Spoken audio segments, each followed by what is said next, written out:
നമസ്കാരം, മെട്രോ മാറ്റിനിയിലേക്ക് സ്വാഗതം. കൊച്ചിയിൽ നടിയെ ആക്രമിച്ച കേസിൽ മെമ്മറി കാർഡിന്റെ ഹാഷ് വാല്യൂ മാറിയതിലെ വസ്തുത അന്വേഷണ റിപ്പോർട്ടിന്റെ മൊഴിപ്പകർപ്പ് അതിജീവിതയ്ക്ക് നൽകണമെന്ന സിംഗിൾ ബെഞ്ച് ഉത്തരവിനെതിരെ 8ാം പ്രതി ദിലീപ് അപ്പീൽ നൽകിയിരുന്നു. ഇത് ഡിവിഷൻ ബെഞ്ച് വിധി പറയാൻ മാറ്റിയെന്നുള്ള വിവരമാണ് ഇപ്പോൾ പുറത്തെത്തുന്നത്. നടപടിക്രമങ്ങൾ പാലിക്കാതെയാണ് സിംഗിൾ ബെഞ്ച് മൊഴിപ്പകർപ്പ് നൽകാൻ ഉത്തരവിട്ടതെന്നും അത് നിയമവിരുദ്ധമാണെന്നും 8ാം പ്രതി ദിലീപ് കോടതിയെ അറിയിച്ചു.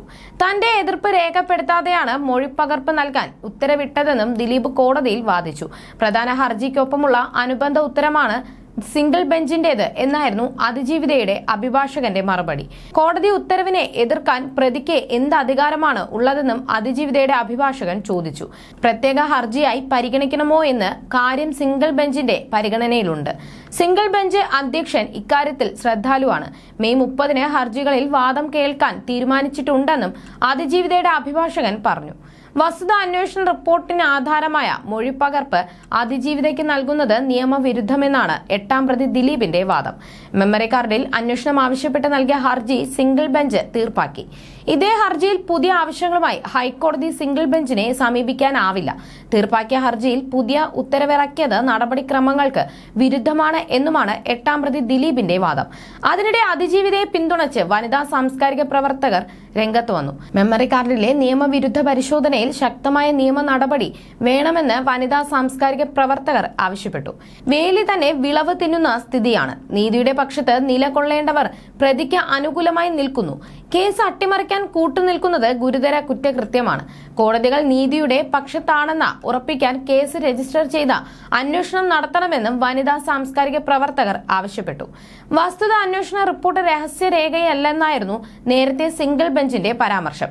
അന്വേഷണ റിപ്പോർട്ട് പോലെ തന്നെ റിപ്പോർട്ടിന് ആധാരമായ മൊഴികളും ലഭിക്കേണ്ടതും നിയമപരമായ അവകാശമാണെന്നാണ് അതിജീവിതയുടെ നിലപാട്.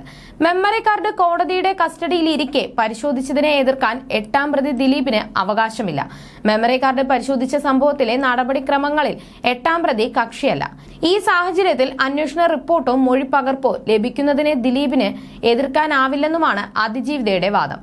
അപ്പീൽ വഴി ദിലീപിന്റെ താൽപര്യം എന്തെന്ന് വ്യക്തമാക്കണമെന്നും അതിജീവിത ആവശ്യപ്പെടും. അപ്പീലിൽ എതിർപ്പറിയിക്കാൻ അതിജീവിതയ്ക്ക് വേണ്ടി സുപ്രീം കോടതിയിലെ മുതിർന്ന അഭിഭാഷകൻ ഗൗരവ് അഗർവാൾ ഹാജരാകും. ജസ്റ്റിസുമാരായ എൻ നഗരേഷ്, PM മനോജ് എന്നിവർ ഉൾപ്പെട്ട അവധിക്കാല ഡിവിഷൻ ബെഞ്ചാണ് ഹർജി പരിഗണിക്കുന്നത്. ഹൈക്കോടതി ജഡ്ജിനെതിരെ ഗുരുതര ആരോപണമാണ് ഉയർന്നു വന്നിരുന്നത്. ഹൈക്കോടതി ജസ്റ്റിസ് കൗസർ എടപ്പകത്തിനെതിരെയാണ് ആരോപണം ഉയർന്നിരിക്കുന്നത്. പീഡന ദൃശ്യങ്ങൾ അടങ്ങിയ മെമ്മറി കാർഡ് ജസ്റ്റിസ് പേഴ്സണൽ കസ്റ്റഡിയിൽ വെച്ചെന്നാണ് റിപ്പോർട്ടിലുള്ളത്. മെമ്മറി കാർഡ് അന്വേഷണ റിപ്പോർട്ടിലെ കൂടുതൽ വിവരങ്ങൾ പുറത്തു വന്നിട്ടുണ്ട്. കോടതി ജീവനക്കാരുടെ മൊഴിയിൽ ജസ്റ്റിസിനെതിരെ ഗുരുതര പരാമർശമുണ്ടെന്ന് റിപ്പോർട്ടിൽ പറയുന്നു. 2018 ഡിസംബർ 13-ന് മെമ്മറി കാർഡ് പരിശോധിച്ചത് ജില്ലാ പ്രിൻസിപ്പൽ സെഷൻസ് കോടതി ബെഞ്ച് ക്ലർക്കാണ്.